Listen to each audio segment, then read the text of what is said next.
खबरों में आगे बढ़ेंगे। एक और बड़ी खबर, दूसरी चरण के लिए आज थम जाएगा चुनावी शोर। आज शाम 6 बजे चुनाव प्रचार दूसरे चरण के लिए थम जाएगा। दूसरे चरण के लिए 26 अप्रैल को मतदान होना है। दूसरे चरण में 13 राज्यों की 88 सीटों पर वोटिंग होगी। मध्य प्रदेश की 6 सीटों पर मतदान होगा। बिहार और असम की 5 सीटों पर मतदान होगा। उत्तर प्रदेश की 8 सीटों पर वोट डाले जाएंगे। 26 अप्रैल को मतदान होगा। आज शाम 6 बजे चुनाव प्रचार का शोर थम जाएगा। 12 राज्यों की 88 सीटों पर मतदान 26 अप्रैल को होना है, जिसके लिए आज चुनाव प्रचार का शोर थम जाएगा।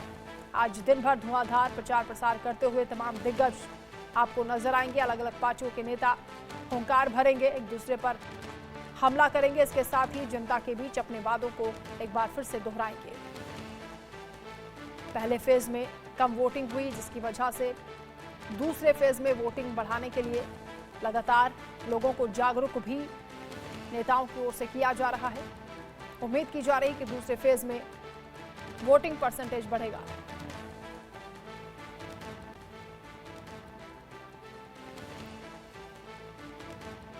नोएडा से संवाददाता महेंद्र माई हमारे साथ जुड़ रहे हैं। शक्ति कुमार पटना से हमारे साथ लाइव हैं। सबसे पहले शक्ति, आपका रुख करते हुए दूसरे चरण के लिए चुनाव प्रचार का शोर आज शाम 6 बजे थम जाएगा। आज दिन भर कौन कौन से पार्टियों के नेता चुनावी प्रचार में दिखाई देंगे, हुंकार भरते हुए नजर आएंगे? क्या तैयारियां की जा रही दूसरे चरण को लेकर?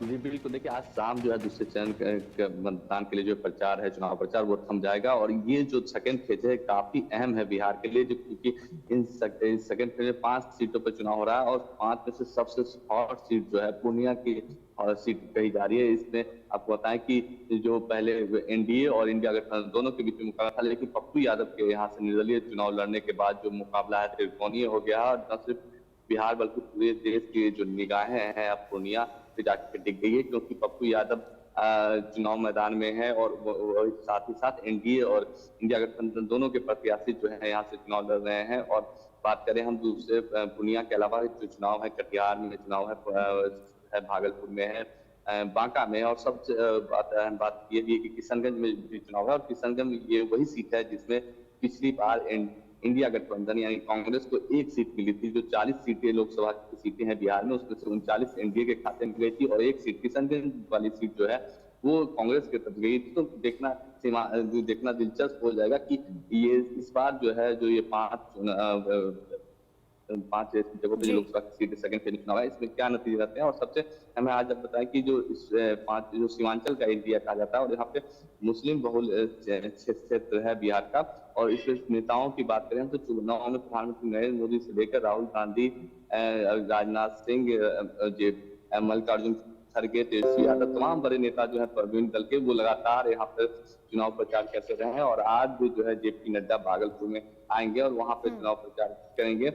और आपको बताएं कि सबसे अहम दिलचस्प ये भी है कि जो सीट को लेकर पूर्णिया के अलावा जो है पूर्णिया में जो है त्रिकोणीय मुकाबला होने वाला है। जब परसों ही जो तेजस्वी यादव ने मंच से ही ऐसा कर दिया कि या तो आप एनडीए को चुनिए या फिर इंडिया गठबंधन को चुनिए। अगर इंडिया गठबंधन को नहीं चुनते हैं तो आप एनडीए के उम्मीदवार को जिताइए। यानी और उन्होंने साफ कर दिया कि जो लोग हैं उनसे अपील उन्होंने कर दी कि या तो हमें जिताइए या फिर इंडिया गठबंधन को जिताइए, पप्पू यादव को जो है वो वोट नहीं दीजिए। ये कहीं ना कहीं इशारा तेजस्वी यादव का था।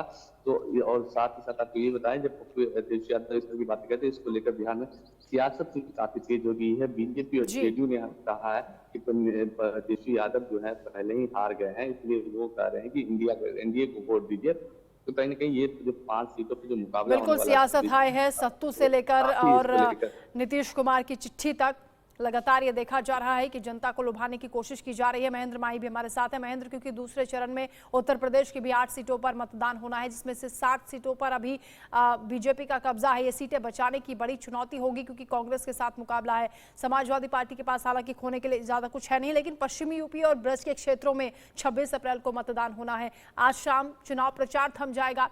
कौन कौन से दिग्गज चुनावी मैदान में आज दिखाई देंगे? क्या तैयारियां प्रशासन की ओर से की जा रही?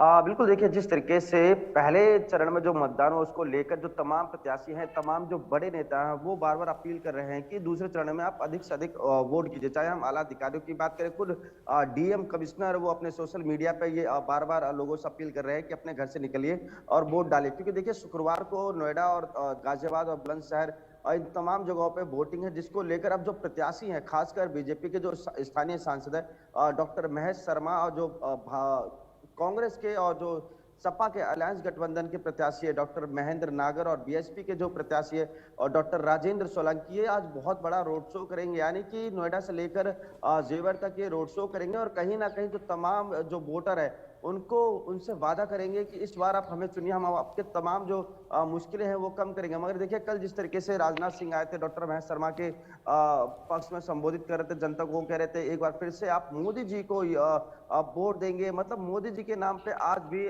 लोगों से अपील की जा रही है। स्थानीय सांसदों के नाम पर वोट नहीं मांगा जा रहा, मोदी जी के नाम पर वोट मांगा जा रहा। और इस बार जो गौतम बुद्ध नगर का जो सीट है ये बहुत ज्यादा दिलचस्प होने वाला है, क्योंकि यहाँ भी त्रिकोणीय एक तरीके से मुकाबला है। एक तरफ ये बताया जा रहा है कि ग्रामीण क्षेत्रों में जिस तरीके से डॉक्टर महेश शर्मा यानी कि जो भाजपा के प्रत्याशी हैं उनका बहुत ज्यादा विरोध है, वहीं दूसरी तरफ जो राजेंद्र सोलंकी है जो बीएसपी से कैंडिडेट है, बताया जा रहा है कि इस बार उनको ठाकुर राजपूत का जो वोट है और जो मुस्लिम और दलितों का वोट है वो मिल सकता है। और हर एक प्रत्याशी अपने जीतने का गारंटी दे रहा है कि इस बार हम जीत रहे हैं, इस बार हम भारी बहुमत से जीत रहे हैं। मगर 26 तारीख को जो जनपद गौतम बुद्ध नगर के जो तकरीबन 27 लाख वोटर हैं वो तय करेंगे कि आखिर कौन सा प्रत्याशी उनको सांसद के रूप में देखना चाहेंगे। बात करें देखिए आज क्योंकि तीनों प्रत्याशी का ज्यादातर ये है कि वो डोर टू डोर जाएं, लोग उनका कैंपेन करें, जनसभा करें, क्योंकि आज शाम तक जो प्रचार हो बिल्कुल थम जाएगा। उसके बाद 26 तारीख को जब यहाँ वोट डाला जाएगा, वहीं जिला के जो जिले के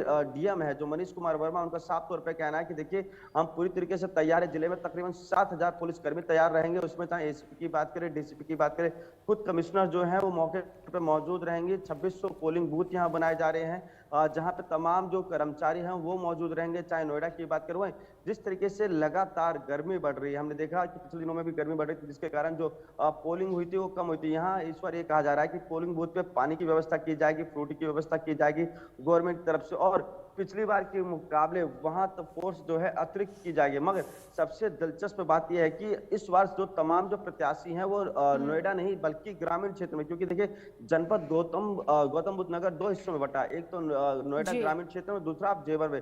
तो तमाम जो प्रत्याशी हैं वो जेवर की तरफ अपना प्रचार कर रहे हैं। आपने देखा होगा जितनी भी सभाएं हुई है, चाहे अखिलेश यादव की सभाएं हुई है या मायावती की या अमित शाह या कहें राजनाथ सिंह, तो कुल मिलाकर ये जेवर की तरफ गए थे, क्योंकि वहां जो वोट बैंक है बहुत अधिक है। वहां का जो वोट निर्णय करेगा कि कौन सा प्रत्याशी जीतेगा। जी ठीक है, बहुत शुक्रिया महेंद्र आपका, शक्ति आपका भी तमाम जानकारी के लिए। तो झुलसाने वाली गर्मी का अलर्ट जारी हुआ है, ऐसे में मतदाताओं को जागरूक करने का आज फिर से प्रयास किया